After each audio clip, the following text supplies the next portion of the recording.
El extraño gesto de San Antonio de Padua.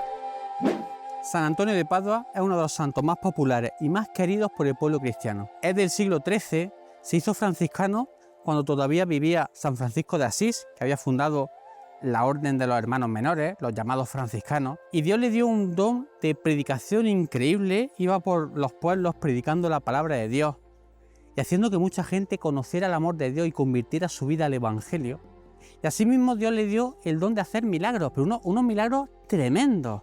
Y no son fábulas, inventos, porque tenemos muchos documentos, muchos testimonios de gente de aquella época, miles de personas que los veían y después testimoniaron. De hecho, San Antonio de Padua es conocido como el santo de los milagros, porque seguramente no tenemos vida de santo donde haya habido tantos milagros tan bien documentados históricamente, y cómo nos damos cuenta que Dios actuaba a través de este santo pues para darnos muchos beneficios y para dar su gracia a la humanidad. De entre esos milagros también estaba el don de profecía. Os voy a contar un caso muy extraordinario que ocurrió en la vida de San Antonio de Padua.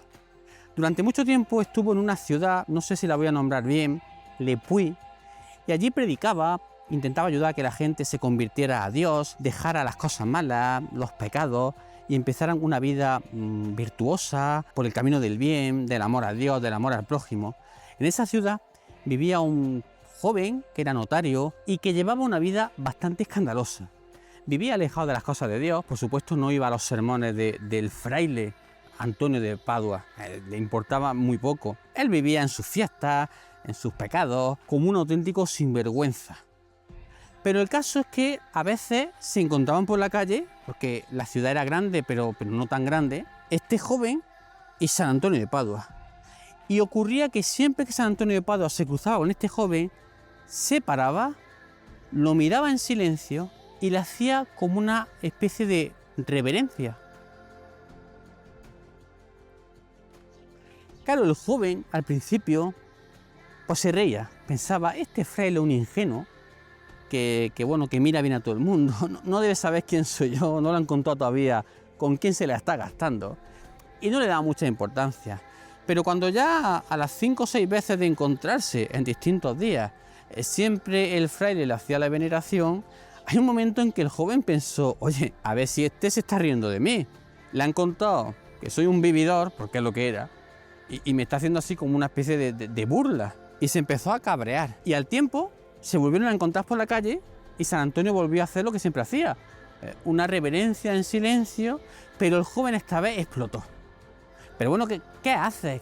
¿Por qué me estás haciendo esas cosas? Le montó un jaleo. Vamos, le amenazó incluso con atravesarlo ahora mismo con su espada. ¿Te estás burlando de mí?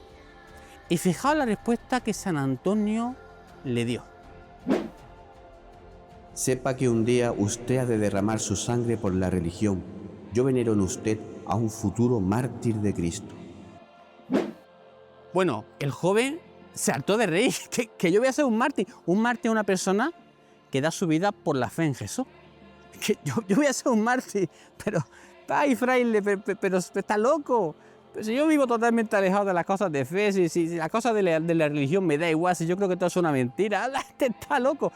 Ya pensó que no se estaba burlando de él, que el fraile estaba y se marchó, pero riéndose a carcajadas. Escucha al fraile diciendo que yo voy a dar mi vida por Jesús.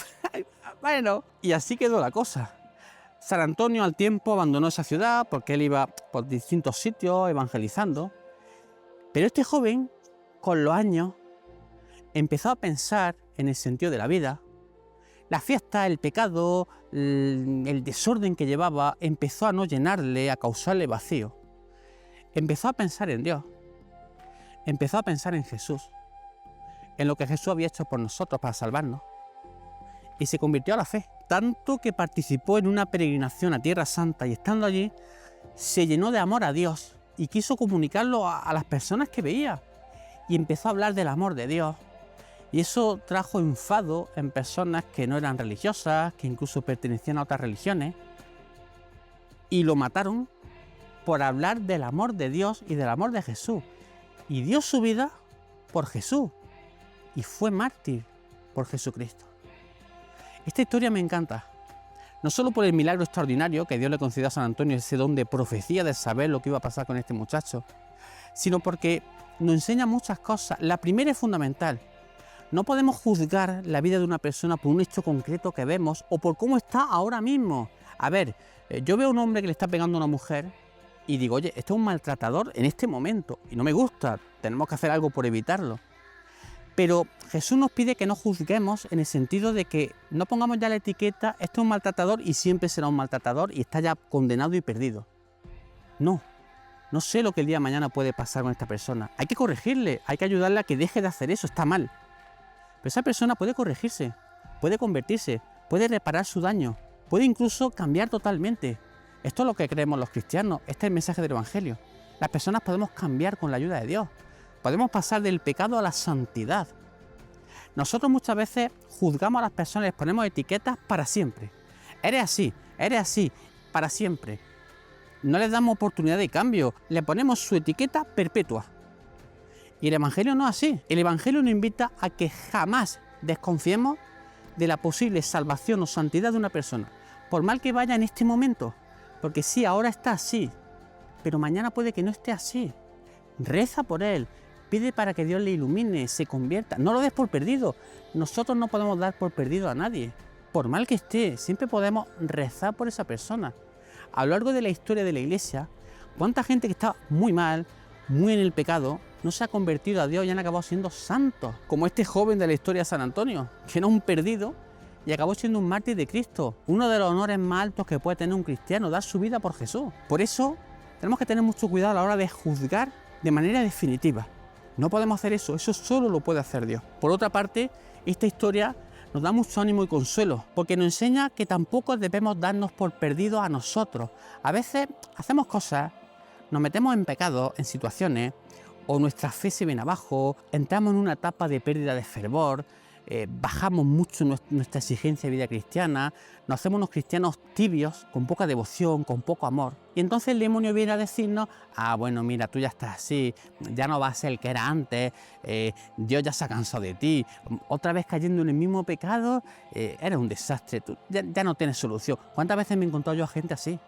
Es que yo ya no tengo solución, es que le fallo mucho a Dios, es que yo antes estaba muy fuerte en mi vida cristiana, pero entré en una etapa así como de poca devoción, fui dejando las cosas y claro, ya no puedo recuperar, ya no voy a salir de ahí. ¿Cómo que no?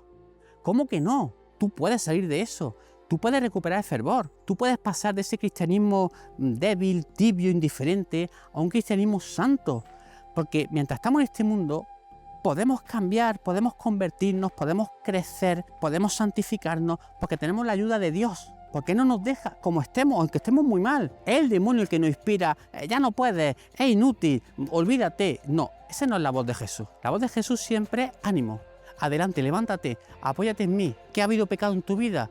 Donde abundó el pecado, sobreabundó la gracia, dice la palabra de Dios.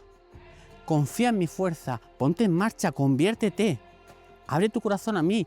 Pídeme con insistencia, pídeme recuperar el fervor, que te voy a ayudar. Y es muy importante que seamos conscientes que en la vida de un cristiano no podemos dar nunca nada por perdido. No podemos caer en el error de pensar que ya la noche es tan negra y tan oscura que no va a haber nunca más luz. Porque Jesús es especialista, como hizo el día que resucitó, en convertir la noche más negra y oscura en el día más claro y reluciente. También en tu vida puede pasar. Acuérdate, por lo tanto, de este joven que era un vividor y vivía fuera de Dios, y acabó siendo un mártir de Jesús. ¡Qué envidia! Tú, estés como estés, haya pasado lo que haya pasado, hayas caído en lo que hayas caído, tú te puedes santificar todavía. Confía en Dios. Dios te da tiempo. Estás vivo. Tienes la oportunidad. Eso sí, conviértete de corazón, vive con devoción y con amor tu vida cristiana, enfervorízate y recupera ese entusiasmo por el Señor. Y Él te ayudará. Que Dios y la Virgen te bendiga.